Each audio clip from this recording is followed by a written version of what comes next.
आज की कविता का शीर्षक है एक दूसरे के बिना अधूरे हैं हम।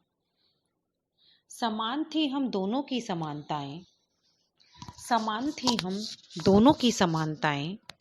मेरे तुम्हारे कर्तव्य जरूर अलग थे पर समान थे।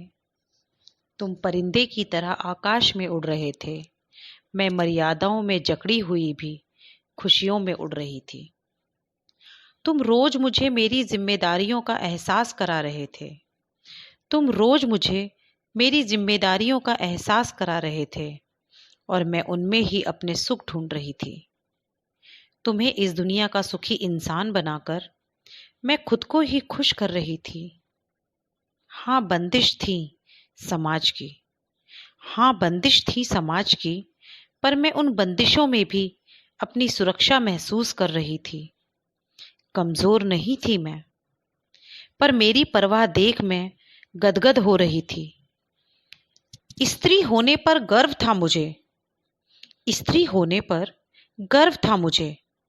मैं माँ, बेटी, बहू, पत्नी बन अपने को गौरवान्वित कर रही थी।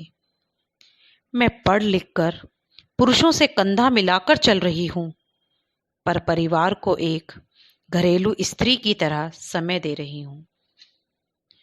जो तुम ना कर सके खुलकर उड़ने पर भी, जो तुम ना कर सके खुलकर उड़ने पर भी मैं वो जकड़ी हुई भी कर रही हूं। तुम ताकतवर हो शरीर से, तो मैं मजबूत हूं दिल दिमाग से। तुम कुछ नहीं बिन मेरे, तुमको सृष्टि से रूबरू कराने वाली भी मैं हूं। तुम्हारे बिन मैं कुछ नहीं, मेरे बिन तुम कुछ नहीं, क्योंकि एक दूसरे के बिन अधूरे हैं।